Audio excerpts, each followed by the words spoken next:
aksi yang dilakukan sekelompok ormas yang menolak Basuki Cahayapurnama sebagai Gubernur DKI Jakarta seperti kembali menguji kita sebagai bangsa yang menjunjung Bhinneka Tunggal Ika untuk mempertahankan semboyan tersebut. Inikah potret bangsa kita ke depan? Saya Zelda Safitri. Inilah Menuju ke 7, edisi Senin 13 Oktober 2014. Ormas di tangan Jokowi JK.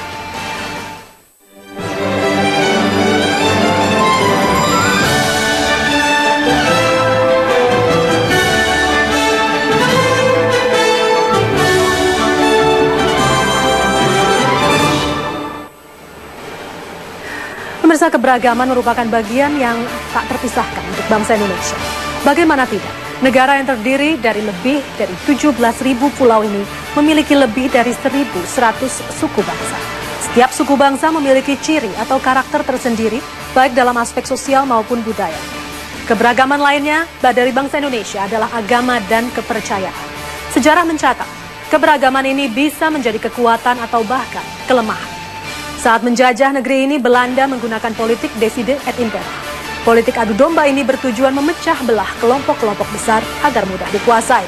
Hal ini penting untuk mempertahankan pengaruh Belanda di Indonesia. Dan terbukti 3,5 abad lamanya Belanda menguasai Indonesia. Namun 69 tahun kemudian, strategi ini masih saja digunakan. Apalagi setelah era reformasi, kebebasan yang kadang tanpa batas kembali membuat Bhinneka Tunggal Ika seolah hanya sebatas semboyan. Perbedaan menjadi kelemahan yang membayangi bangsa ini ke depan. Di tengah maraknya konflik horizontal akibat intoleransi beragama, sebuah yayasan di Amerika Serikat memberi anugerah World Statesman Award atau penghargaan negarawan dunia tahun lalu pada Presiden SBY. Ironisnya penghargaan ini diberikan karena SBY dinilai telah mempromosikan perdamaian, demokrasi, toleransi, dan dialog antar kepercayaan. Sementara banyak kalangan melihat yang terjadi justru sebaliknya. Keberagaman menjadi angan-angan yang semakin jauh dari realita. Mereka menilai negara kerap tidak hadir dalam setiap konflik untuk menjaga keberagaman. Wakil Presiden terpilih Yusuf Kala mengingatkan, untuk mewujudkan kebinekaan yang kuat di tengah berbagai keragaman suku bangsa di Indonesia, dibutuhkan keikhlasan dari setiap komponen bangsa. Perbedaan kepentingan bisa saja terjadi, namun apakah kekerasan menjadi pilihan? Lalu seperti apa peran negara untuk menjaga kebinekaan ke depan? Telah hadir untuk membahasnya cendekiawan Muslim Komarudin Hidayat, tokoh agama Romo Beni Susetio, Profesor Tamrin Amal Tomagola, seorang sosiolog dan pakar hukum tata negara dari Universitas Lambung Mangkurat Rifki Karsayuda.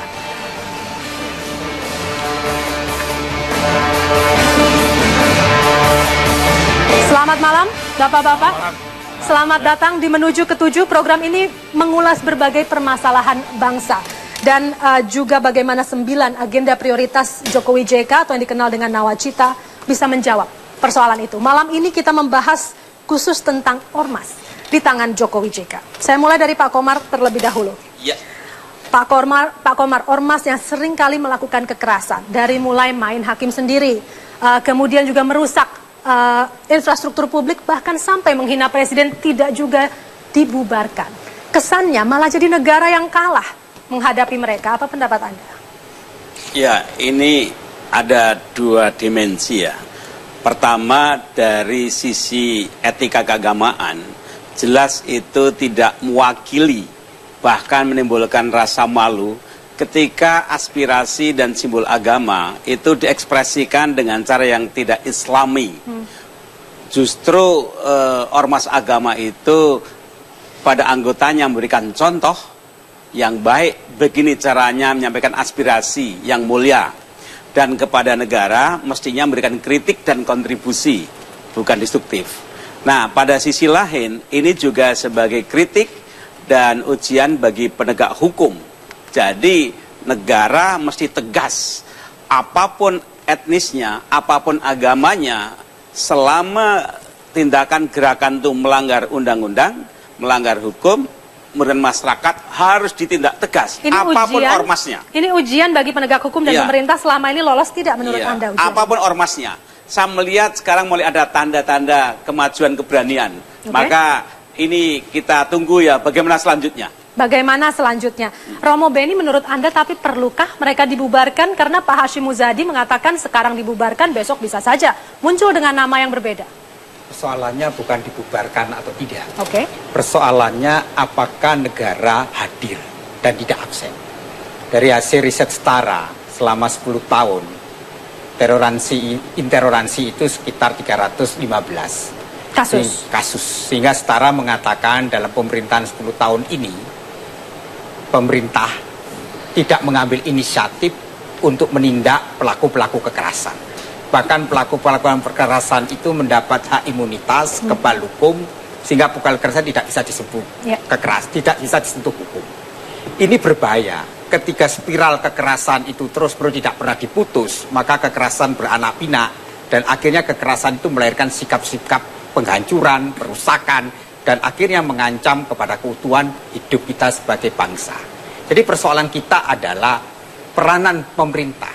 Jadi sebenarnya kalau pemerintahnya tegas menindak siapapun, hukum harus timpa, maka pelaku kekerasan tidak dihukum. Sekarang ini kan pelaku kekerasan dihukum 3 bulan, dipotong-potong hanya seminggu. Misalnya kasus penusukan yang terjadi, itu kan hanya hukumannya nggak sampai 3 bulan. Jadi tidak ada efek jerah. Nah ini tantangan bagi pemerintahan Jokowi sebenarnya. Kalau pemerintahan Jokowi menegakkan Bhinneka Tunggal Ika, maka dia harus tunduk pada konstitusi. Persoalannya adalah di sini. Apakah konstitusi itu mampu mengayomi semua suku bangsa kita yang terdiri dari bermacam-macam agama, ras, dan juga agama-agama lokal yang mempunyai hak eksistensi yang sama. Maka konstitusi tidak boleh diskriminasi. Nah dalam kita melihat 10 tahun ini, konstitusi tunduk kepada kelompok-kelompok yang gemar menggunakan kekerasan. Apa indikasinya konstitusi? Indikasinya ya mereka dibiarkan. Kerap kali hukum tidak ditegakkan, kompromis. Maka kita berharap dengan ketegasan polisi pada saat ini awal baik untuk menegakkan konstitusi. Jadi konstitusi itu adalah setiap orang punya hak jaminan yang sama. Setiap orang dilindungi dan dijaga agar setiap orang tidak boleh dilecehkan dan tidak boleh setiap orang merusak kepentingan umum dan milik orang. Dan tidak boleh orang dengan seenaknya melakukan perusakan kecuali yang berhak itu negara. Nah di sini institusi negara lemah. Sekolah negara itu kalah, negara tidak mampu mengendalikan yang namanya tertib hukum itu. Oke, seolah negara itu kalah. Sekarang harus kembali, ini kan zaman abnormal. Lah zaman abnormal itu negara tunduk kepada kelompok yang disebut paramiliter ini. Baik, Mas Rizky, negara terlihat lemah, malah seperti tunduk pada mereka yang melanggar hukum. Pendapat Anda? Ya, satu kita harus sepakat bahwa negara belum hadir ya dalam banyak persoalan-persoalan itu. Kalau kita coba refleksikan sejarah pembentukan konstitusi kita, beberapa negara yang komunitasnya sangat plural, majemuk, banyak memilih bentuk negara federal sesungguhnya. Tapi kita, the founding father kita, para bapak bangsa kita, memilih negara kesatuan. Kenapa kita memilih negara kesatuan? Kita sangat sadar bahwa pluralisme itu justru bukan membunuh kesatuan kita, tapi itu justru akar dari kesatuan kita. Karena tadi Mbak Zelda cerita bahwa kita memilih Bhinneka Tunggal Ika. Nah problemnya akar ini tidak dipelihara dengan baik. Ada persoalan-persoalan ormas-ormas yang bukan saja berbasis keagamaan menurut saya, belakangan juga berbasis etnis, yang cenderung dipelihara oleh aktor-aktor tertentu di dalam negara. Kalau kita lihat kasus-kasus jelang pilkada misalnya, maka ada beberapa ormas berbasis etnis yang mencoba membangun diferensiasi bahwa kami membela etnis tertentu dan kalau ada calon lain dari etnis lain maka Anda tidak berhak untuk ikut dalam kompetisi ini. Dan ini bertaburan di seluruh Indonesia.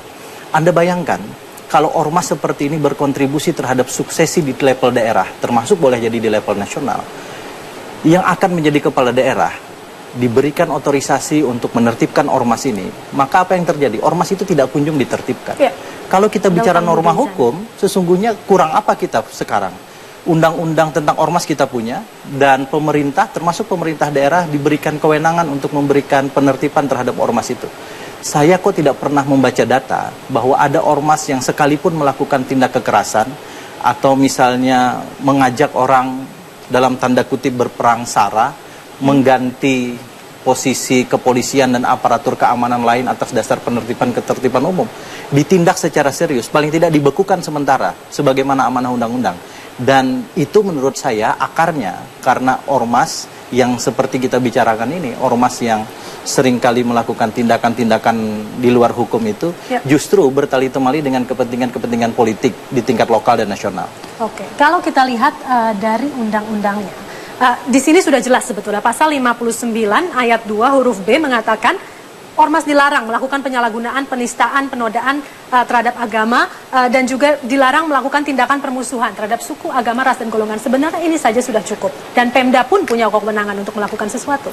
Ya, ormas itu kan sejak dia lahir sebetulnya dia melakukan verifikasi sebagai sebuah badan hukum ke pemerintahan setempat. Nah, ketika proses verifikasi itu sesungguhnya pemerintah-pemerintah daerah termasuk pemerintah pusat harusnya sudah bisa melihat. Ada ormas yang sangat jelas namanya misalnya mengatasnamakan etnis tertentu dan memungkinkan sekali gerakannya untuk menghalau etnis lain. Menurut saya itu tidak perlu dikasih ruang.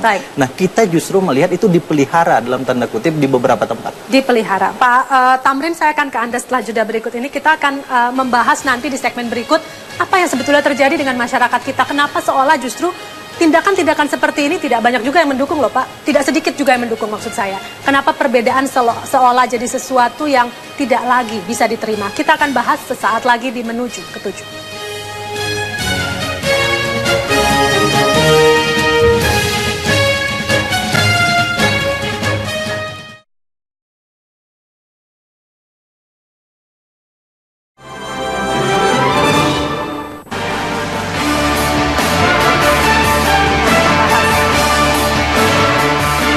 Menuju ke 7. Malam ini kami membahas ormas di tangan Jokowi JK. Tadi di segmen sebelumnya kita membahas soal keragaman, kebinekaan. Pak Tamrin, apa yang sebetulnya terjadi dengan masyarakat kita? Karena kalau kita lihat semakin hari tidak hanya banyak orang yang mendukung apa yang dilakukan oleh ormas ini, tapi juga banyak yang terpengaruh. Seolah-olah berbeda itu tidak lagi bisa diterima, menjadi sesuatu yang asing. Apa yang terjadi Pak Tamrin? Ya, saya pikir barangkali kalau kita dudukkan persoalan gitu kita lihat secara berlapis gitu ya. Dari masalah kekerasan yang dilakukan oleh ormas sebenarnya paling kurang ada 3 lapis permasalahan. Lapis yang pertama itu adalah lapis yang kelihatan, yaitu lapisan tingkah laku yang keras itu lapis yang pertama. Di bawah itu ada lapis ideologis yang memang ada beberapa ajaran-ajaran tertentu, apakah dari tradisi suku atau dari agama yang dimanipulasi oleh pemimpin-pemimpin tertentu untuk kepentingan-kepentingan yang terbatas. Kemudian ada lapis yang paling dasar, sebenarnya lapis sosial ekonomi. Jadi kalau kita lihat misalnya siapa sebenarnya pasukan inti dari FPI misalnya, itu adalah anak-anak muda yang idle, yang tidak bekerja dan tidak sekolah, tinggalnya di daerah kumuh miskin, dan pada saat mereka butuh bantuan, itu tokoh-tokoh lokal di situ, itu pintunya 24 jam terbuka. Sehingga mereka diberi bantuan dalam hal apapun, tokoh-tokoh lokal itu bisa. Nah itu kemudian tertanam, itu cengkraman dari pemimpin lokalis itu terhadap kelompok-kelompok anak muda ini, yang bisa digunakan kapan saja gitu. Tapi pada saat yang sama, komunitas lokal juga menggunakan tokoh-tokoh itu untuk kepentingan mereka. Anaknya masuk kerja, anaknya masuk sekolah, istrinya bebas dari biaya melahirkan dan seterusnya. Jadi ada suatu saling menguntungkan di antara itu. Kalau begitu sebenarnya jawabannya tadi sudah diberikan oleh teman bertiga itu, bahwa jawabannya itu sebenarnya tentang kehadiran negara. Nah kalau kita baca visi misi dari Jokowi JK ini, itu langsung di halaman pertama itu mereka langsung mengidentifikasi masalah pokok yang sebenarnya mereka harus selesaikan begitu mereka menjabat. Pertama adalah masalah pokok tentang keabsenan negara, itu diidentifikasi. Yang kedua, masalah pokoknya itu adalah kebobrokan ekonomi. Ketiga, masalah pokoknya itu adalah intoleransi.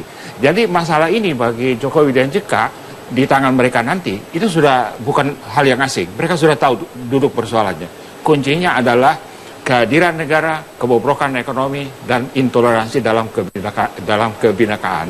Nah, jadi kalau begitu jalan keluarnya paling pokok memang di tangan negara. Negara hadir. Nah, negara hadir ini dalam 2 wujud sebenarnya kalau menurut saya, yaitu dia hadir pada saat awal sekali untuk mencegah terlibatnya anak-anak muda itu di dalam organisasi-organisasi yang penuh kekerasan, dan dia hadir pada saat kekerasan sudah terjadi. Nah, kalau negara hanya hadir pada saat kekerasan sudah terjadi, itu namanya negara pemadam kebakaran. Seperti pemadam kebakarannya. Nah, lebih baik negara hadir sebelum kekerasan itu terjadi. Caranya adalah menangkap anak-anak muda itu di dalam lapangan-lapangan pekerjaan dan kegiatan-kegiatan yang sebenarnya positif dan produktif. Coba kita lihat misalnya, kenapa itu Habib di kampung itu pengaruhnya begitu besar terhadap anak-anak muda yang idle, tidak sekolah dan tidak bekerja. Karena mereka pintunya terbuka 24 jam. Nah, negara harus membuat dirinya juga terbuka bagi anak-anak muda ini gitu ya? 24 jam. Okay. Nah, kalau dengan cara begitu, kemudian kebobrokan ekonomi juga dibenahi, terutama di Indonesia bagian timur, karena banyak juga kelompok-kelompok yang kekerasan ini kan datangnya dari Indonesia bagian timur itu ya, yang dikenal sebagai daerah dengan orang-orang dengan tabiat yang cukup keras gitu. Nah, kemudian kalau itu dibenahi baik-baik, anak-anak muda yang dari desa itu, dari Indonesia Timur atau dari manapun, dari Sumatera Selatan juga banyak itu, banyak yang datang ke sini itu. Nah, itu mereka bisa tertahan di daerah masing-masing dengan masa depan yang cerah. Dan pemerintah bisa melakukan itu. Jadi saya kira kuncinya di situ. Kuncinya di situ. Anda setuju Pak Komar? Kuncinya adalah kesejahteraan lapangan pekerjaan terutama bagi mereka yang masih muda. Iya. Beberapa ormas itu kan untuk menarik simpati menggunakan simbol-simbol agama dan ideologis. Tapi sungguhnya saya agak ragu dengan kekuatan ideologis. Buktinya apa? Di tingkat partai-partai yang bernuansa agama, yang mereka itu educated, yang mereka mestinya lebih militan, itu pun ideologis kan sudah cair kan? Buktinya mereka bisa pindah-pindah partai, enak saja. Artinya apa? Orientasi pragmatisme itu lebih menonjol, lebih-lebih di bawah. Jadi orang yang marah itu karena merasa terancam, merasa tergusur, merasa tidak kebagian, satu-satunya yang dimiliki yang marah.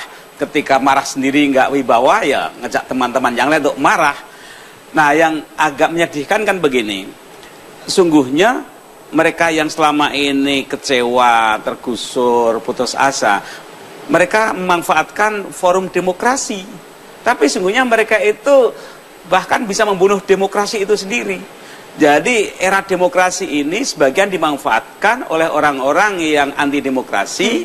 Nah, ini para intelektual, ormas maupun negara memang satu, bagaimana memberikan satu solusi ekonomi, menyapa mereka dan menjaga demokrasi. Salah satunya apa? Ketegasan hukum.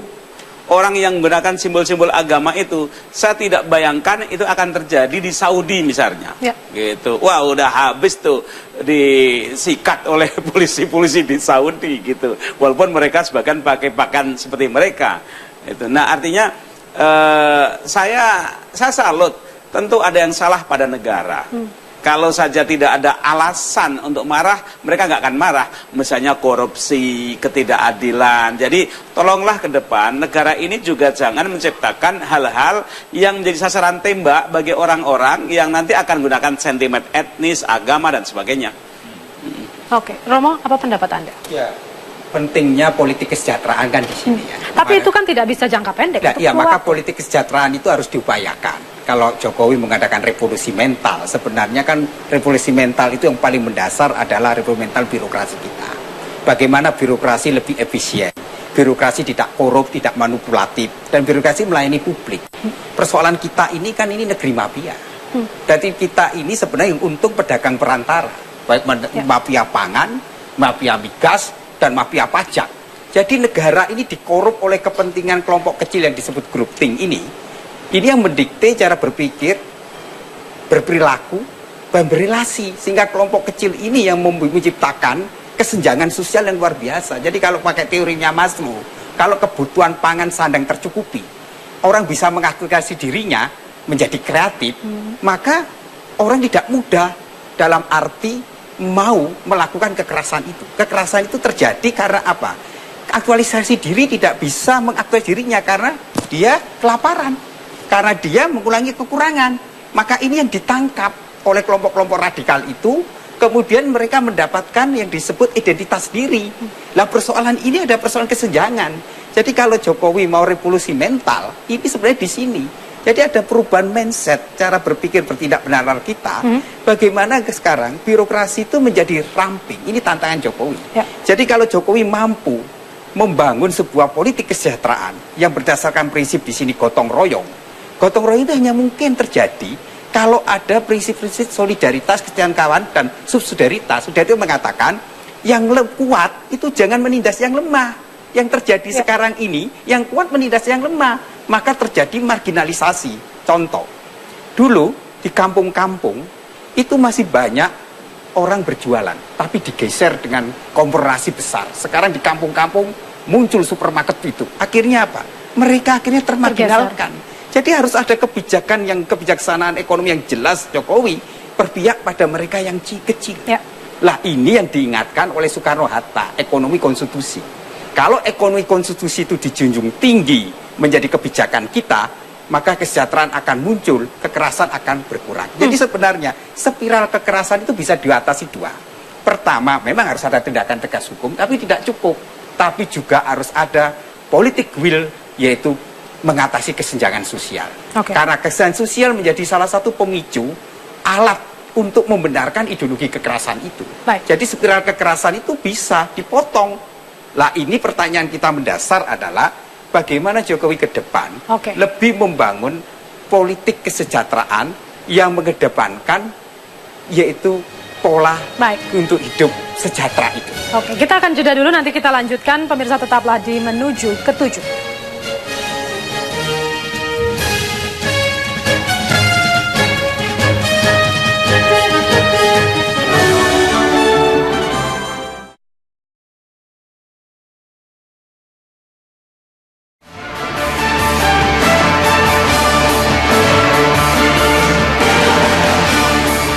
Anda menyaksikan Menuju ke 7, kami membahas ormas di tangan Jokowi JK dalam konteks kebinekaan. Di layar Anda berempat masing-masing Anda bisa melihat program atau agenda prioritas Jokowi JK yang dikenal dengan Nawacita.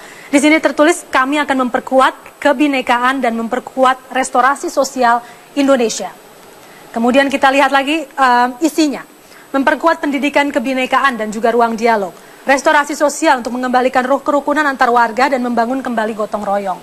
Yang berikutnya adalah insentif khusus untuk memperkenalkan kebudayaan lokal dan proses pertukaran budaya untuk membangun kemajemukan sebagai kekuatan budaya. Apa yang sudah tertulis di sini, Mas Rizky, Anda lihat sudah bisa menjawabkah tantangan yang ada saat ini? Ya, dari 9 cita yang ada di Nawacita itu sesungguhnya bukan hanya poin ke-9 ini yang relevan untuk kita bicarakan malam hari ini. Poin pertama tadi yang kita singgung bersama berempat tentang bagaimana negara hadir untuk menegakkan hukum. Itu adalah bagian yang tak terpisahkan. Ya. Jadi kalau menurut saya kita ini bicara pada dua ranah.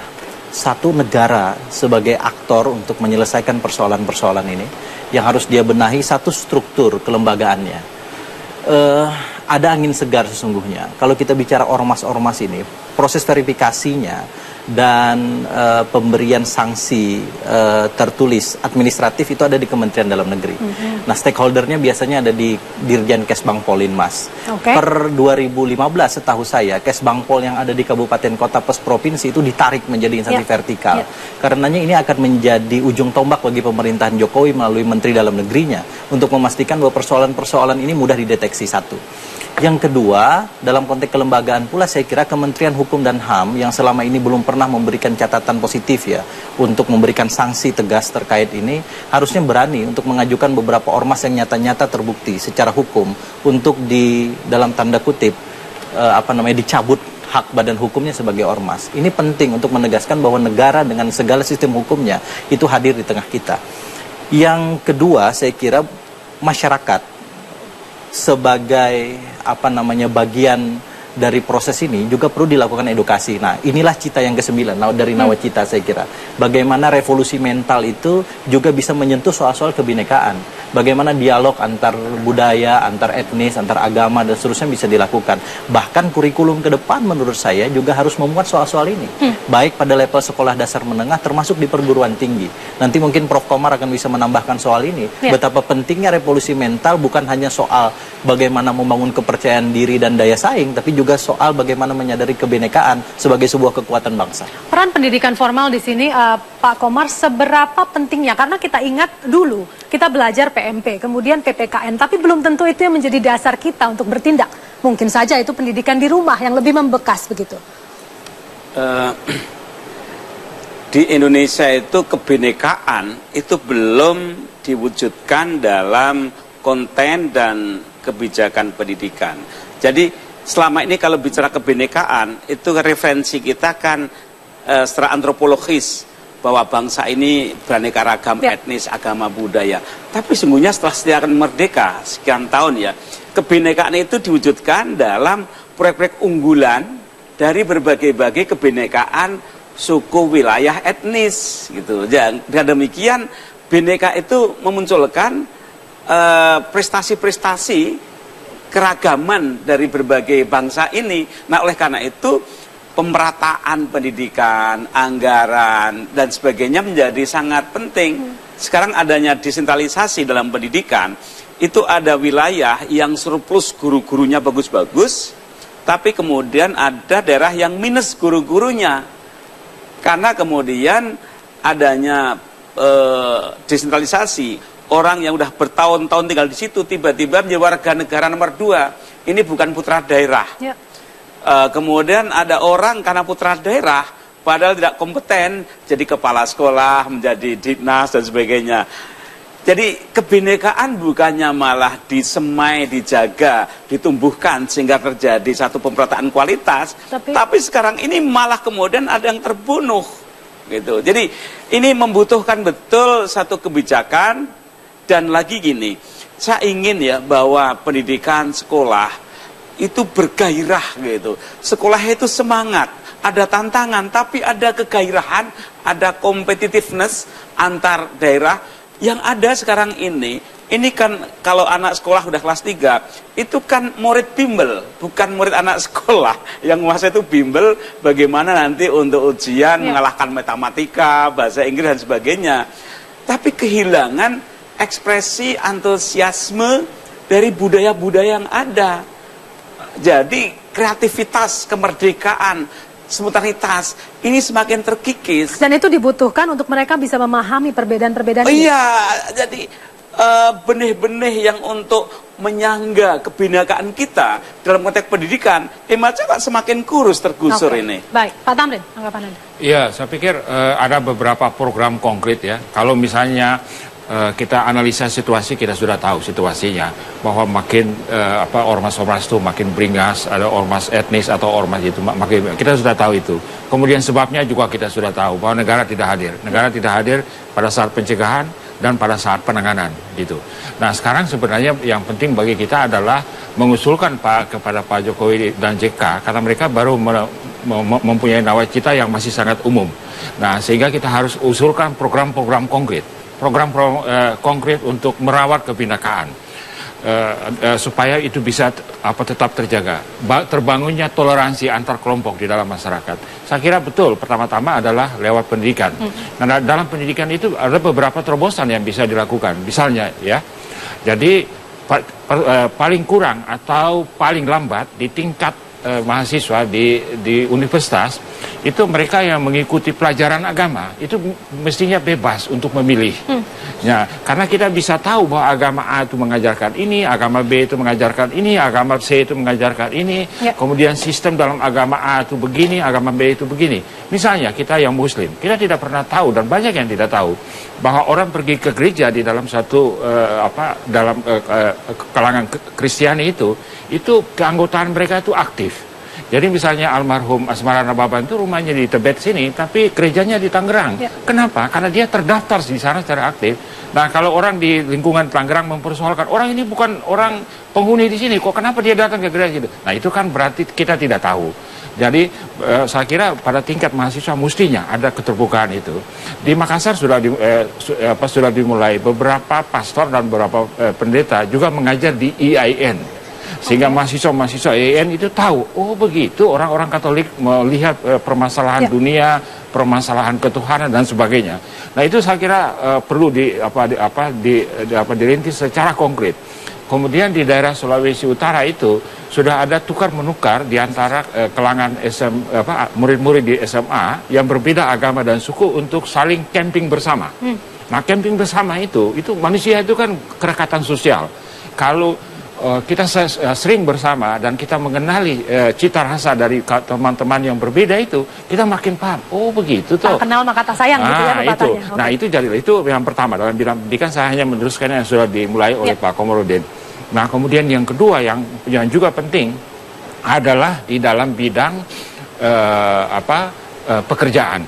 Dalam bidang pekerjaan tidak boleh ada seleksi berdasarkan suku dan agama.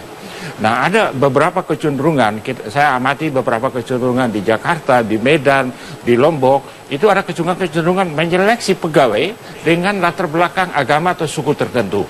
Sehingga misalnya di Jakarta sini sudah terkenal itu, DKI itu dikuasai oleh babi kuning gitu, Batak, Bima, dan Kuningan gitu misalnya. Kemudian di Medan itu kalau pergi ke rumah sakit dan dokter-dokter itu dikuasai oleh kelompok Protestan Tapanuli Utara. Tapi kalau pergi ke kantor dinas pendidikan itu dikuasai oleh mereka dari Tapanuli Selatan yang beragama Muslim. Masa negara Indonesia dikapling-kapling kayak gitu? Nah, jadi sebenarnya harus penghilangan diskriminasi berdasar apapun dalam penerimaan pekerjaan. Kemudian yang ketiga adalah program-program di dalam bidang pemukiman. Dalam bidang pemukiman, pemerintah harus tegas tidak boleh memberikan izin mendirikan pemukiman berdasarkan suku dan agama. Jadi misalnya izin untuk mendirikan Islamic Village di Tangerang itu sama sekali konyol itu. Nah itu kalau Islamic Village di situ, kemudian itu kelas menengah di sampingnya tapi ada. Tapi pembentukan kelompok berdasarkan suku, agama, ras masih tetap bisa kalau Anda katakan tadi. Itu kan wilayah dari komunitas masing-masing. Dari wilayah komunitas masing-masing. Tetapi kalau menyangkut space, ruang di dalam suatu daerah, harus itu kebijakan pemerintah. Jadi pemerintah jangan sampai kasih izin satu pemukiman yang eksklusif. Jadi misalnya juga Kelapa Gading di Jakarta Utara itu tidak bagus. Karena di situ kita tahu bahwa semuanya itu adalah dari keturunan Tionghoa. Nanti kalau terjadi keirian sosial bisa berbahaya itu. Kemudian di Pantai Kapuk itu juga itu eksklusif keturunan Tionghoa. Nah saya kira eksklusifnya seperti itu harus dipersulit supaya jangan terjadi di dalam bidang pemukiman itu. Nah kalau lebih bagus lagi itu meningkat ke hal yang lebih sensitif dan lebih personal adalah kebijakan pemerintah untuk mengakui perkawinan beda agama. Baik, kita berhenti di situ dulu. Kita lanjutkan sesaat lagi, pemirsa. Tetaplah di Menuju ke-7. Kami kembali setelah jeda.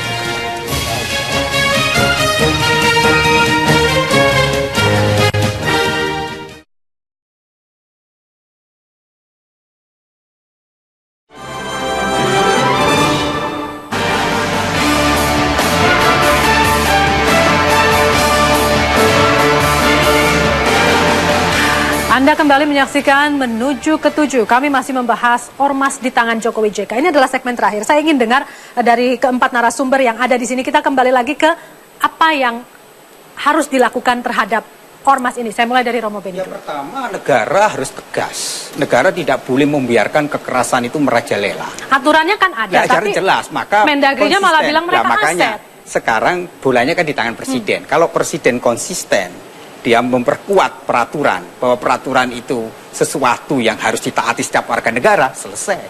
Jadi persoalan kita ini ketegasan pemimpin. Nah, pemimpin diuji di sini. Lah persoalannya adalah apa pemimpin punya keutamaan. Kalau pemimpin punya keutamaan, bijaksana, adil, berani, dan bertindak tegas, maka persoalan ini selesai. Tapi saya ingin katakan ada gini, persoalan kebinekaan itu bagaimana menjadi habitus bangsa. Yaitu gugus insting yang mempengaruhi cara berpikir, bertindak, bernalar, dan diinternalisasi nilai dan dibatinkan dalam perilaku. Maka butuh pendidikan. Lah pendidikan nilai kebinekaan itu menjadi penting ketika pendidikan agama itu sifatnya inklusif. Maka pendidikan agama harus mendasar transfer nilai. Dia harus menjadi komunikasi iman. Lah kalau dia menjadi komunikasi iman, maka agama itu harus mengabdi melayani kemanusiaan, keadilan. Maka orang yang beriman itu berarti orang yang menghargai martabat manusia. Kalau orang membenci manusia, dia membenci Tuhannya. Kita kembalikan lagi ke dasarnya. Dasar dari ini agama. Sebenarnya bagaimana Pancasila itu benar-benar mengapa nilai ketuhanan ditaruh yang pertama. Karena dia ingin mengatakan itu. Jadi kalau Anda melanggar kemanusiaan keadilan, kamu menghina Tuhan. Lah persoalannya adalah di sini adalah negara tidak pernah menegakkan Pancasila itu menjadi konstitusi kita. Jadi kalau presiden taat konstitusi, apa yang dikatakan Ahok, saya lebih taat tunduk pada konstitusi, selesai. Lah sekarang adalah bagaimana menteri menjalankan perintah presiden. Jadi menteri harus tunduk pada presiden. Nah, kita berharap Jokowi mengatakan negara harus hadir. Maka di sini Jokowi diuji apakah dia hadir di tengah-tengah persoalan ini. Jadi persoalan ini mudah kok, asal ada ketegasan, terus ada sebuah politik will dalam membangun kebinekaan, karena kebinekaan itu mewujudkan juga kebudayaan, kultur, maka bagaimana kebinekaan itu menjadi habitus bangsa ini. Kalau menjadi habitus bangsa ini, maka kebinekaan itu harus diaktualisasikan dalam nilai kebersamaan, persaudaraan, solidaritas. Jadi persoalan kita sebenarnya, bangsa kita itu memang sejak awal plural. Kalau Anda ke Mojokerto, di situ ada Candi Seribu. Di situ ada 1000 keyakinan bisa hidup bersama. Jadi kita sebenarnya rohnya itu sudah membiasakan diri hidup dalam perbedaan. Baik. Negara tapi tidak hadir, itu yang terjadi sekarang kan, itu yang jadi masalahnya. Cukupkah Jokowi nanti menegakkan hukum dengan menghukum mereka-mereka yang bertanggung jawab, ataukah memang secara kelembagaan harus membubarkan ormas-ormas anarkistis? Iya, selama ini yang kita lihat kan bahwa hukuman itu semata-mata hukuman pidana, dan hukuman pidana itu tentu mengenai person. Siapa yang melakukan kekerasan dia yang dihukum. Sementara ormasnya sendiri belum tersentuh secara baik ya. Tadi Romo Beni menawarkan bahwa presiden harusnya berani untuk mengatakan bahwa kebijakan politiknya ormas-ormas demikian tidak boleh ditoleransi. Dan kita punya stakeholder Kementerian Dalam Negeri dan Kementerian Hukum dan HAM untuk kemudian melakukan hal itu. Tapi yang kedua saya coba tawarkan juga ada mekanisme ketatanegaraan sebetulnya yang bisa dilakukan. Dan ini tidak pernah dilakukan baik di daerah maupun di nasional. Ketika misalnya ada bupati, gubernur, wali kota termasuk presiden yang membiarkan persoalan-persoalan ini, dan kalau kita sepakati bahwa persoalan kebinekaan itu adalah amanah konstitusi, maka menghancur kebinekaan sebetulnya adalah langkah pelanggaran terhadap konstitusi. Dan kalau ada kelompok tertentu yang memelihara ormas-ormas demikian, yang nyata-nyata melakukan pelanggaran-pelanggaran hukum, dan bupati wali kotanya tidak pernah melakukan tindakan berdasarkan amanah undang-undang ormas, harusnya DPRD yang melakukan hak interpelasi setidaknya untuk kemudian menyelidiki dan menanyakan apakah kebijakan itu adalah kebijakan yang dalam tanda kutip direstui oleh si bupati. Hak interpelasi itu bisa berakibat pada hak menyatakan pendapat, bahkan pemakzulan kepada yang bersangkutan. Saya kira kita penting untuk berpikir seperti itu, dan kawan-kawan parlemen kita yang baru di seluruh republik ini juga harus membuka satu dimensi baru hubungan antara legislatif dan eksekutif, bahwa legislatif terutama di daerah-daerah termasuk di pusat tidak semata-mata kemudian menjadi legalisasi terhadap persoalan-persoalan ini. Dan kita kemudian kalau ini terus berketerusan, kita boleh kemudian berasumsi bahwa jangan-jangan baik elit di legislatif maupun di eksekutif berkepentingan untuk memelihara persoalan-persoalan ini. Oke, begitu Pak Komar, Anda melihatnya wajarkah asumsi seperti itu? Berbagai dugaan, juga tuduhan kekerasan dilakukan ormas tertentu itu kan sebenarnya sudah banyak bukti-buktinya, fakta-faktanya. Itu bisa saja dibawa ke pengadilan, diuji. Tuh. Kedua, pemerintah bisa melakukan konsultasi publik pada sekian tokoh-tokoh intelektual, ulama, bagaimana pendapat mereka. Kemudian sekian banyak lembaga survei, adakan survei tentang misalnya FPI. Sehingga dengan demikian ketika pemerintah mengambil sikap, itu sudah punya referensi-referensi, tidak usah referendum terlalu jauh, karena fakta-faktanya telah ada kan. Jadi dengan demikian kemudian pemerintah merasa yakin, percaya diri, ini loh alasan yuridisnya, ini alasan moralnya, ini dukungan masyarakatnya, kami memutuskan demikian. Oke. Pak Tamrin, silakan terakhir dari Anda. Ini kalau Undang-Undang Nomor 17 tahun 2013 yang ada ini, pasal 61 ini kan jelas sekali ya. Betul. Tindakan pertama peringatan tertulis, yang kedua adalah B adalah penghentian bantuan. Khusus untuk FPI sudah 2 ya peringatan tertulis.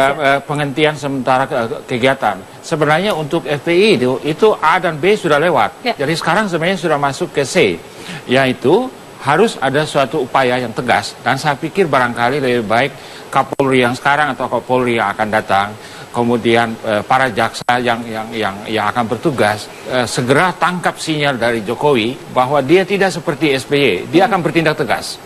dia akan bertindak tegas terhadap ormas-ormas yang melakukan kekerasan. Kepolisian sudah melakukan langkah maju, tapi sudah mengatakan kalau melakukan itu tidak bisa dibiarkan. Berarti Kapolda Jakarta sudah mulai membaca arah kebijakan yang tegas dari Jokowi, dia sudah mulai membaca, sehingga itu bagus. Tapi kita harus hati-hati di sini ya, karena ini menyangkut ormas.